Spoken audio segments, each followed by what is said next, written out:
Ladies and gentlemen, welcome to Season 2, Episode 16, Rapunzel, Day 1.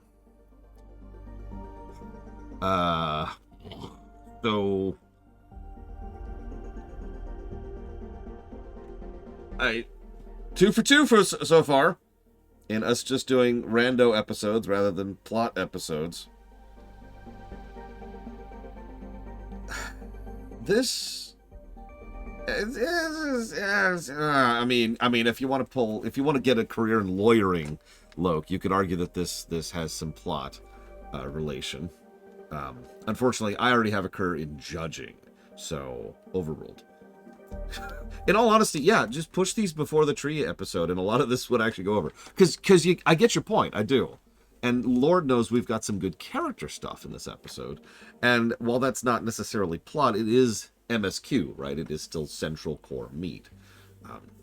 The thing I'm weirded out by most of this episode is how little time it's willing to spend on either of its conceits. About half the episode is, haha, Rapunzel is movie Rapunzel again. Wacky shenanigans and fun antics. And the other half is deep, serious character drama between her and Cassandra, which is even done reasonably well. And I feel like either one of these by themselves would make a pretty solid lane to stick to, and then they don't. And so the big, strong character stuff just kind of, like, doesn't have the time it needs to really breathe. And the fun, zany antic stuff also don't really have the time to be as enjoyable as they should be. Yeah, both of these could be their own episode by themselves. It's just weird. And okay, granted, at this point, maybe they were starting to feel that 65 crunch. And as we talked about just like 30 minutes ago, it's very clear that someone was actively going out of their way to sabotage this show, which sucks. And yeah, that's Cassandra very clearly. I already mentioned, this is not hyperbole, I already mentioned that several of the animators and, of course, the actress all were animating Cassandra as if she is romantically interested in Rapunzel. And I've already given my opinion that she actually makes a better fit for Rapunzel than Eugene does. Now, that's not as clear as it used to be, but it would still be an interesting direction to take the character. Yeah, I know, they're doomed by canon, but I stand by my statement. So it's just, I don't know. I feel like they could do more with that, and they aren't, which I feel like I just keep saying. So let's just move on to it. So Cassandra mentioned she's learning how to refight thanks to her hand issue, and we have some very, very, very awkward exposition. Actually, some of the worst dialogue in the whole show. It was very, as you know, and it's just the kind of thing that made me go, what? Because it just kind of comes out of nowhere, as if they don't believe that people saw the episode that was literally 2 episodes before this. Anyway, so they find the caravan. Yes! Question. Originally, they lost the caravan in, like, the mountainous Badlands region, right? And then it went into the river. Okay, cool. That tracks. Actually, they probably forgot that it was actually stuck on the bank of that river, but let's ignore that for a moment. So let's assume it went down the river. Okay. Then they went through the tree, up the tree, over a mountain, and then got on another caravan, went even further down that path, and now the river has caught back up with them. Moving on. We have several scenes about it used fast travel. No, it's the GTA rule, right? When you have a home, when you have like a registered car, that car fast travels with you, right? So it's just, they fast traveled, right, in the previous episode, and now the caravan caught up. Anyways,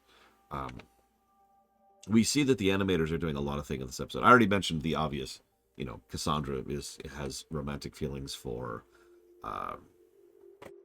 Rapunzel thing. Yeah, then I switched to Trevor. But also, like, it's very clear that neither of them are particularly happy about the way things are going. We also see very, very small bit of backstory here. An entire village has been completely trashed and completely abandoned thanks to the Black Spikes. That feels like that could also be its own episode. Like, that could be an entire character piece for Rapunzel in particular, who finds out that her big destiny, which has caused these spikes to pop up, has destroyed an entire town. But no, that's a throwaway line. Actually, I'm not sure that she is, Lord Haremont. That's a valid point. I didn't notice anything. Granted, I wasn't looking, but then again, I wasn't looking for the Cassandra stuff either. Yeah, get rid of the bird episode and we can have that instead. Getting off topic. So, ooh. Hey, I found a memory wand. Wonder if it works. Ooh, I found a memory wand. I wonder if it works. Okay, in all honesty, I do really like how... No, it was a good joke. It was a good joke. But I like how Cassandra is just like... Like, each time she's freaking out a little bit more, and then when she reveals that she got her, she actually smiles and laughs at the joke. It's good. It's good stuff. It's good stuff. It's also probably the best joke in the entire show so far. Maybe a little bit exaggerative, but it's definitely in the top 5 territory. So, Rapunzel tries to open up to Cassandra, and does so by saying, look, I know you're mad at me, but I did the right thing. Pro tip, not a great way to try and reach out to someone. In fact, it's actually probably one of the absolute worst ways to try and open up to someone and start a dialogue. I'm not actually joking. Straight up starting off by saying, hey, listen, I don't regret anything at all, and I'm not sorry. And in fact, I was right all along, and you're stupid. But why are you still mad at me? Yeah, no, that is not the way to start that conversation. Now, it's fine for Rapunzel to still be mad at Cassandra, but you don't begin a dialogue, right? You don't begin the diplomatic reaching out a hand to someone by flat out stating, listen, I'm right, but... Yeah, no, it's the corporate apology almost. Listen, we're sorry that you had issues with our game. Hey, idiot. Yeah, no, it makes sense that Raps feels like she didn't do anything wrong, but that's the problem, is this is a terrible way to approach this. And Rapunzel has a proven track record of being really, really good at reaching out to people. It's a minor tidbit in the way. I wanted to comment on it because it's just, huh? Anyways, so then we have some rather Rube Goldberg stuff. Twice in this episode, we have some Rube Goldberg stuff as we're talking here. And the wand just sort of magically happens to fall into her hand. Sorry, I'll stop. And then she wishes that she lost all her memories. So she does. I'm just going to move past this. So then we get to the hijinks part of the episode. Naturally, Cassandra lies to Rapunzel. Okay. Then Rapunzel says a line which is a straight... In fact, almost everything she says here is a direct reference to the movie. I'm not going to cover them all. It's almost every single line she says. Even down to her not having walked on grass before, right? Like, it's all a reference to the movie. So just references, references, references. We're walking, we're walking. There was one line that made me amused, though. How do I know you'll keep your promise? When I make a promise, I never break it. Wow, that's an interesting thing for Rapunzel to say in this show. Wait, you're kidding, Lord Hermon. So, Cassandra is trying to figure out what to do, and Owl's like, look, just tell her the truth, because Owl is apparently playing the genie in this episode. And in the background, we see Rapunzel with rainbow hair. Can we keep that? Because the rainbow hair looked really cool. No? Okay, whatever. So grass scene. Cassandra finally gets across the big reason why she's been quiet this whole time. Now, we already guessed this, but it's because she doesn't like to be open about her feelings. She doesn't like opening up. I was going to make fun of that. And then I caught myself. Because the thing is, I'm me. Like, I figured all this stuff out 20 years ago. You know what I mean? I know people who are almost my age, or who are not very, or who actually are my age, who have issues with things like this. Not just opening up about feelings, but even little things that are non-issues that they will go ludicrously out of their way to avoid having to deal with. Some people have problems with needles. Some people don't like to go to the doctor. Some people don't going out and about into large crowds. Some people don't like using the phone, calling people. Phone shyness is actually a rather well-studied... I don't actually know what to call that, to be honest with you.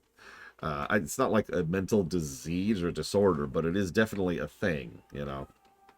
Either way, it's interesting. And so I thought I rejiggered myself here. Looked at it from a different perspective. And yeah, it actually makes a lot of sense that Cassandra is willing to go, honestly, beyond reasonability in order to avoid having to talk about her feelings, because just, ugh. So I'm going to let that go. That actually kind of works. Yeah, she's also 22. Valid. So then we have the actual best part of the shenanigans thing, where she thinks, oh no, they're all ruffians. They have Pascal. No! I must defeat them and destroy them.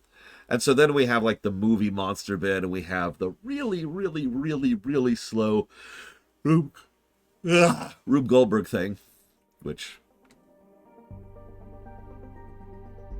actually that just sounds like her to me, so I'm with that. And then she holds him over. She holds them over the river with all the piranhas they were so scared of twice before. Yeah, the spider bit as she descends, that was absolutely terrifying. That's just, wow, Rapunzel! And it's fun, and it's well animated, and it's enjoyable.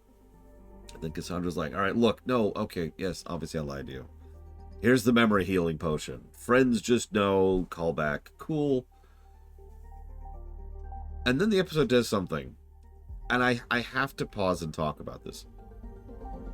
Because then the episode drops Lance and Eugene into the river filled with piranhas.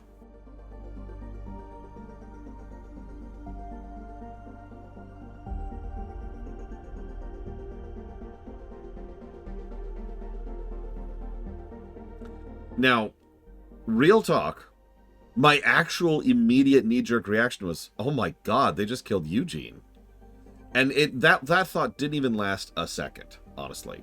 It was just there very, very briefly of, and then I was like, wait.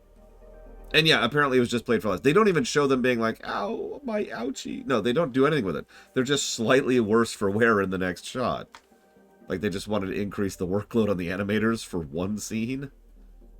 Why did they drop them into the river?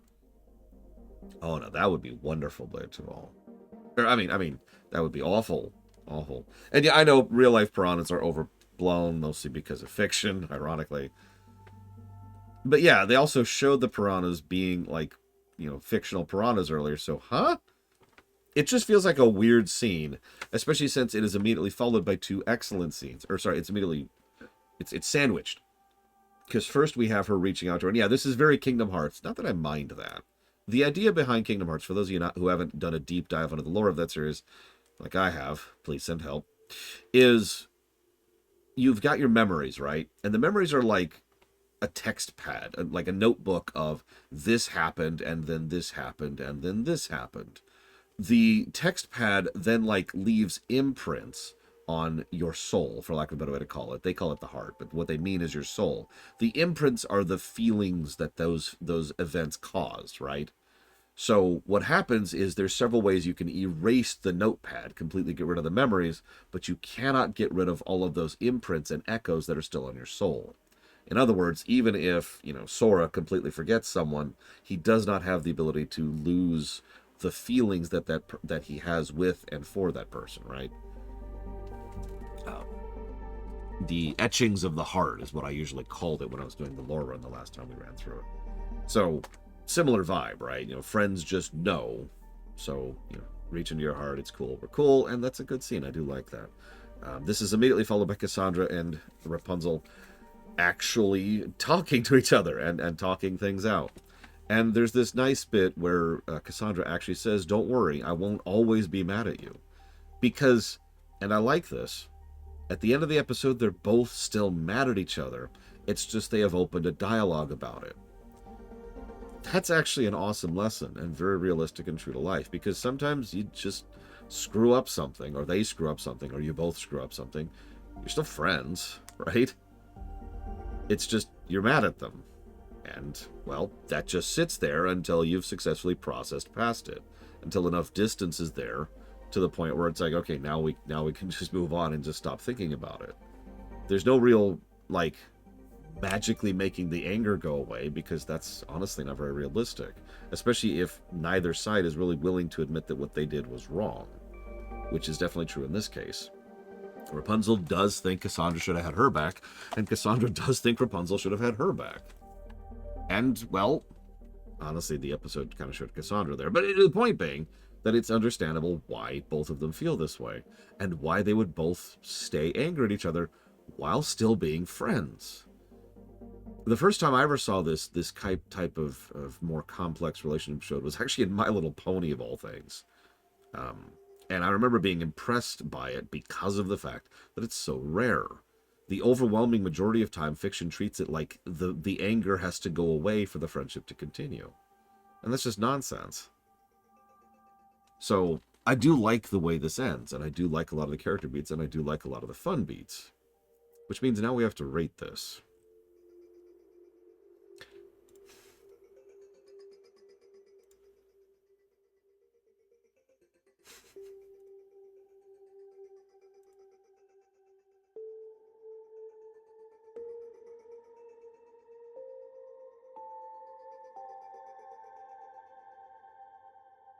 Yeah, Cass did make one mistake. Cost her her hand, too. We still don't know exactly what happened to her hand. Yeah, I'm feeling orange. High orange. I agree with high orange, but I do still believe this is orange territory. This is a very good episode. It's fun, it's silly, it's got some good gags, it's got some great animation. It does a lot with the characters. It actually has some character-centric stuff. It makes more sense than I thought it would be at first, blah, blah, blah. So that's kind of what I'm assuming, Bionic Punk, because, they've definitely got this yin-yang thing going on between the moon drop and the sun drop.